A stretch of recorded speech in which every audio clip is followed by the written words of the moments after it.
I've probably played and finished Vampire the Masquerade Bloodlines a few dozen times since it came out way back in 2004, and it's one of those games I just find myself going back to over and over again. Developed by Troika Games, it's famous for its rushed release despite being in development for such a long period of time. And also because it's one of the first games to ever be released on the Source engine, the same engine which powered Valve Software's Half-Life 2. The whole thing only sold 80,000 copies upon release, which is pretty piss poor, and it seemed at the time people either loved it or hated it. The first time I played it, I only really did it because I'd played a fair bit of Redemption and was pretty keen to get in and start tearing things up again as a bruiser, but my first playthrough was far from perfect. It's definitely carried along by some superb writing, brilliant facial animations and gameplay mechanics, but it is still a very troubled game. Yet, despite all these issues in a rocky development cycle, it's easily one of the best Western RPGs ever made. And the way in which it crafts this dark, believable, supernatural world and fills it with palpable characters and politics makes it still highly entertaining. How interesting. It's one of the first games I ever did a video for on my channel, so I thought it would be worth going back and taking a look at Bloodlines one more time. There's far too much stuff here to talk about and cover, but over the next 20 minutes I'm going to do my best to talk about most of it. Aha! An eager participant! Very good.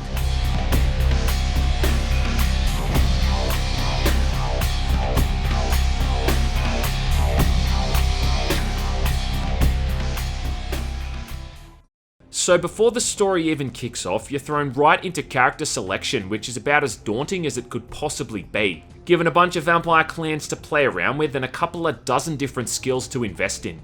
Your skill point investment at this point won't make a huge impact on your playthrough because you can change your preferences later in game, but the clan that you decide to go with does affect things. After that, the story kicks off, and whether or not you've gone with a male or a female, it's going to show your character having a one-night stand with what turns out to be a vampire, who wastes no time in sticking their fangs into your neck. Before you even realise what's happened, a bunch of people burst in, and then you're incapacitated with a stake to the goddamn chest. How rude.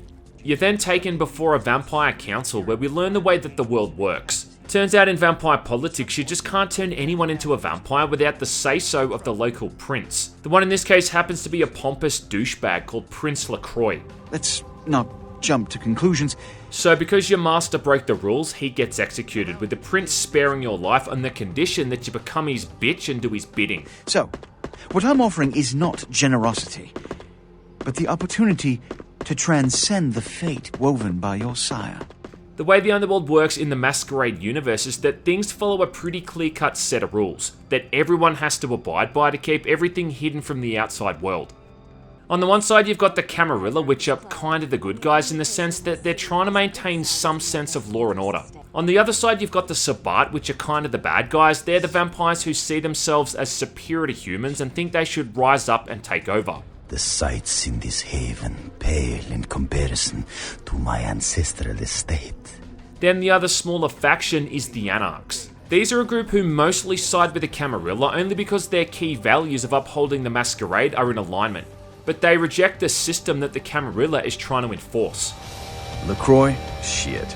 These guys hated being told what to do in life, and they hate it even more in their unlife, which makes sense. Anyone who would lay it down for some cape in an ivory tower deserves what they get. Ultimately, your choice in the game is going to come down to either siding with the Camarilla or the Anarchs, or neither, just going off and doing your own thing entirely. As Captain Planet says, the power is yours. The options you're given is what makes Bloodlines so much fun and what makes the game so replayable. Not just in terms of the dialogue and the story, but also in the gameplay mechanics. Praise also has to be given to the music in this game. There's just so many memorable tracks here. The Downtown theme is one of my all-time favourite songs in any video game, and all of the music from the ambient tracks through to the combat music is just perfect. It's composed by a guy named Rick Schaefer, who's also working on the music for the upcoming sequel as well. Even more of a reason to be excited about it. Oh yes. Bloodlines is played from either a first or a third person perspective, the first person being better suited when you're using ranged weapons, and the game automatically swapping out to a third person mode when you pull out a melee weapon. Throughout the game you'll take on dozens of different quests for NPCs either aligned with the Camarilla or the Anarchs, aside from just random missions for other people as well. Like they say, variety is the spice of life or unlife, and they've really made sure that each quest is different. There's a whole heap of skill points for the player to contend with, and this affects everything from your competency with weapons, through to the prices you get when buying or selling items. How you tackle all of these quests and spend your points is left entirely up to the player, and there's not always just a right or a wrong way to do something. If you can't get through the front door, there's always probably a back door you can lockpick to get through, or maybe a computer to hack, provided you've got the skills for it. If you can't persuade someone to let you in, you can try sneaking past them into a nearby vent, or just go right in the front door with a fire axe and start killing everyone who gets in your way. All viable options. This quest variety and freedom to its approach is also really what makes Bloodlines so appealing. Things start off pretty simple, you're just having to go and deal with some local drug dealers, but from then on it escalates pretty quickly. Downtown, you'll look into a blood plague that's wiping out the local population. You'll help a big-boobed British nightclub owner get rid of the Russian mafia, and help an arms dealer get his hands on some high-quality merchandise. Everything's got a price, but I probably know somebody who can get it anyway. In Hollywood, you'll investigate a snuff film ring, deal with an out-of-control gargoyle terrorizing a Chinese theater, and then chase out some vampire hunters. In Chinatown, you'll meet up with some mysterious Chinese vampires, kill a giant squid monster with a Japanese schoolgirl, and put an end to a feud with the local triad gang. One of the standout quests is where you have an adventure into an abandoned haunted hotel, which has a few references to The Shining, trying to find a necklace to help remove a troublesome ghost that's haunting the place. You're just never really doing the same thing twice, and every mission has you doing something different and having to use a different set of skills to meet your goals. In between all of this, you can even have your very own ghoul in the form of some poor girl who becomes obsessed with you after you save a life. You can even get a pimped out apartment if you suck Prince LaCroix's balls enough. Most excellent. Behind any good RPG is dialogue, and lots of it, and Bloodlines has no shortage of that either. You can interact with pretty much everyone you come across, and they've all got their own allegiances and respective clans that changes the way they treat you. If you're playing as a Ventrue, for instance, the Prince is more likely to treat you better. And likewise, if you're a Toreador and deal with someone like VV in Hollywood, she's gonna have a softer spot for you being of the same clan. I was just thinking the same thing. Everyone always says you have to replay the game as a Malkavian because it has the kind of dialogue options that makes people on Reddit spit out their Soylent. And you're a goddamn Malkavian too. Wow, you really are fucked. But I think the real highlight is playing through the campaign as a Nosferatu. When you're playing this clan, NPCs will have completely unique reactions, and some of them won't even talk to you. I don't reckon you were born like that, right? The very first quest in the game is getting back some explosives from these drug dealers, and as a Nosferatu, they just flat out ignore you and won't even give you the time of day. Keep walking, freak. Seriously, get out of my sight. Civilians run away in fear and get the cops if you get too close, so you need to avoid contact, stick to moving through the sewers, eating rats, and avoiding getting too close to anyone. Kinda like in real life. Damn, man! Don't be sneaking up on a brother with your crackhead skin disease test tube baby looking ass! It really is like playing a different game altogether, and you even get your very own shit-stained haven in the downtown sewers. Probably still paying $500 a week in rent though, knowing property prices. Damn near shit my pants! It's not recommended for a first-time playthrough, but it's definitely worth giving this a go. Only to see the way that certain characters talk to you for the first time out of pure shock at your horrible appearance. It's just another example of how much replayability the game has. It helps that the voice acting is really good too. There's some superb performances in this game. The seductive Malkavian vampire Jeanette is a really good example of this. I can tell you and I are going to get along just like fire hoses. And other men of culture like myself are also going to appreciate Velvet Velour's voice work. Flatterer. There's a reason Jeanette got used in a lot of the marketing material for this game too. Now you might not pick up on it at first glance, but there is two very big reasons why. And those two reasons are her pigtails.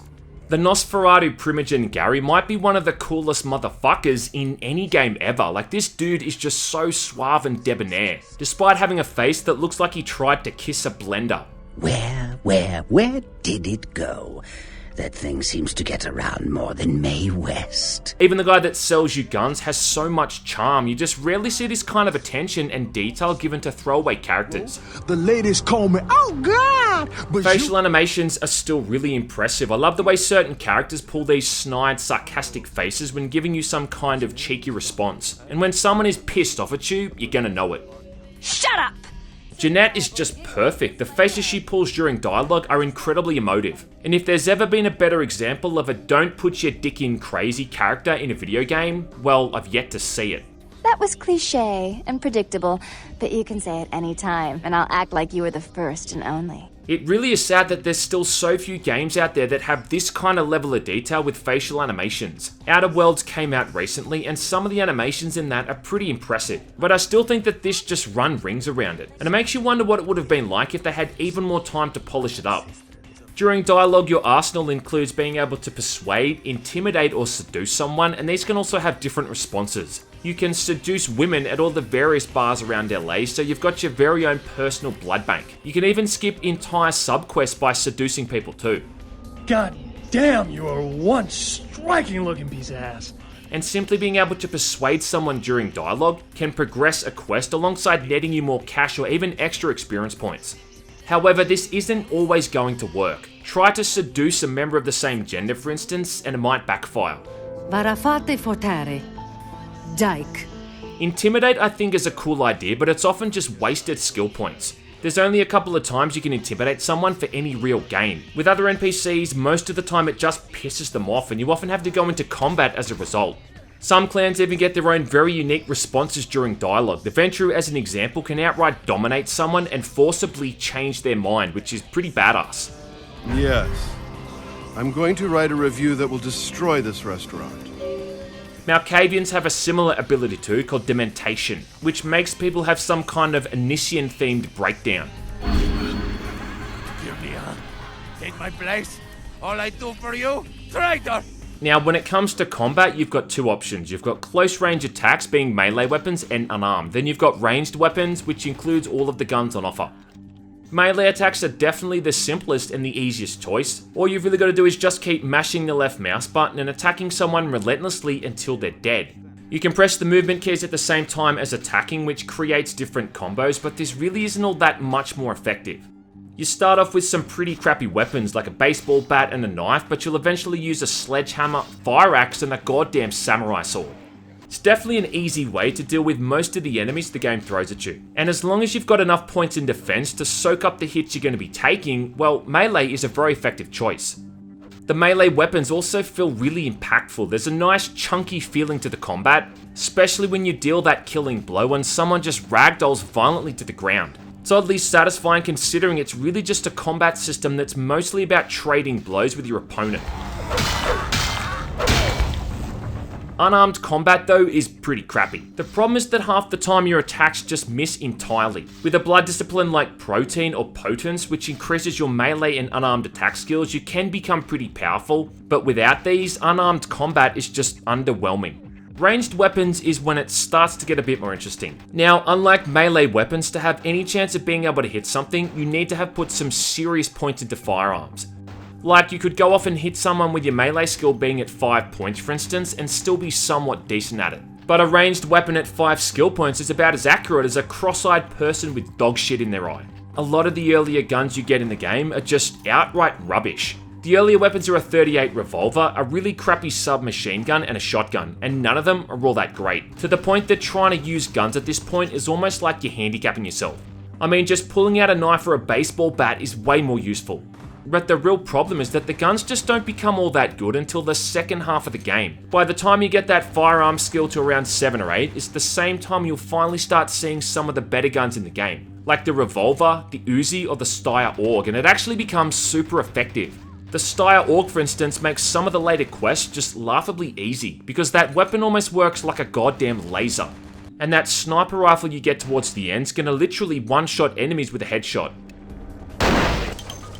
So if you're playing this for the first time and you've got all these points put into ranged weapons, don't be dissuaded by the fact that you can't hit the side of a goddamn barn. The weapons just really are that bad.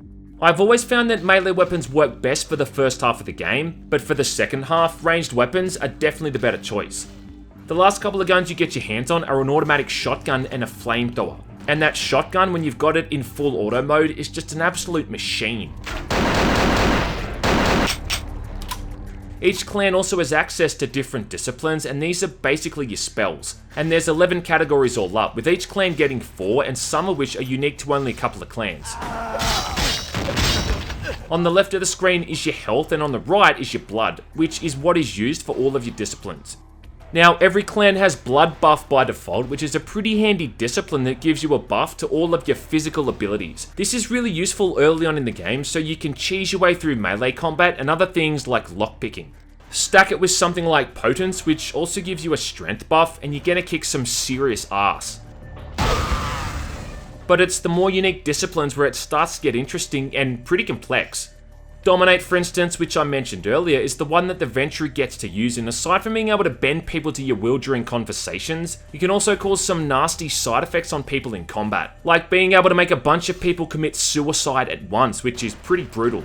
Or simply being able to put someone in a trance, useful for stealth or if you want to subdue someone to make it easy to feed on them.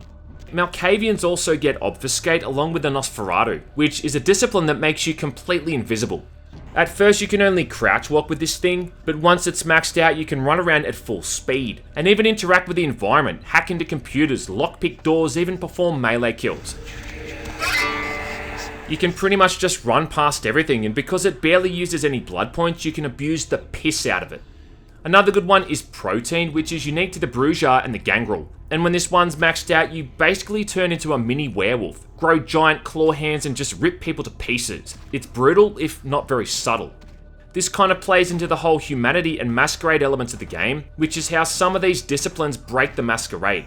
Expectedly, walking down the street as a werewolf kind of creature with giant claws for hands is gonna turn a few heads. So you've got to be careful about using these disciplines in view of the police and other civilians. In fact, if you're not careful, you even get vampire hunters chasing after you. They give you points back for this so often as quest rewards that the chances of breaking it completely and failing the game is almost impossible. Alright, jeez. I don't think I could really go over all of these disciplines without us being here until we all start bleeding from our assholes. But I'll just say that the disciplines is part of what makes the whole thing so unique. And if you aren't maxing out at least one of these for your character during a playthrough, well, you're playing the game wrong. Oh yeah? The sad truth though, and something I touched on earlier in this video, is that this really is an unfinished game at times, or at least unpolished. It's no secret the game got rushed to meet its release date, and there's a lot of areas in the game where you'll see that firsthand. Cinematics often have wonky animations, there's environments that are barren and empty, and the last hub in the game is really light on side quests. There's no better example of how unpolished the game feels than this whole sewer sequence. This is a bit maybe halfway through the main story where you're moving through these sewers under Hollywood, looking for the Nosferatu. Up until this point, you can get by without putting too much points into your combat skills. But this whole section is almost entirely combat, and it's combat you can't really avoid either. If you've got your stealth skills leveled up, it is possible to maybe bypass a few of these areas without having to fight anything. But that's a bit of a tall order and not something really likely for a first time playthrough, unless you know exactly where you're going. You're always fighting these sub-art creations that look like a torso with no legs, and there's just dozens of these assholes you have to come up against. Aside from that, there's a big fat bastard that shoots out this toxic jizz, and then a giant fleshy spider bitch that takes about half a dozen shots from a magnum to put down. And even worse than that, the whole area is a literal maze. If you don't know where you're going or what you're supposed to be doing, it is so confusing. And because you don't actually get anything for killing enemies in this game, I mean you don't get loot or experience points, it just seems like such a chore to navigate. Oh yeah, and because there's no humans down there, there's barely any way to keep your blood level up.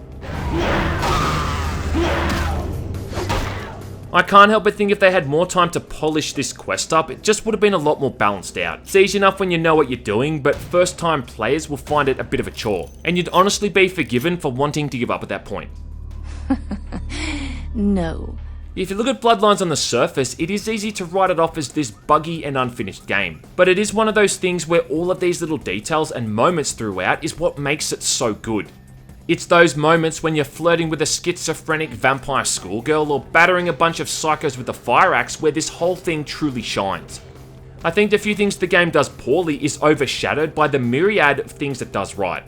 Bloodlines is also a lot more stable thanks to the release of the unofficial patch, a fan-made patch which even as recent as a few months back has been updated. You can also install the Plus patch, which adds in even more content that got removed from the base game. And there's also a surprisingly high amount of fan-made content in the form of entirely new quests and clans. It's definitely got a bit of a cult following in that regard, and this is doubly good because it means you'll always find support to get the game running. Yes, well, Here. It's the kind of thing you just don't see all that often with older games. Yeah, older games. I keep forgetting this thing came out 15 years ago. Damn.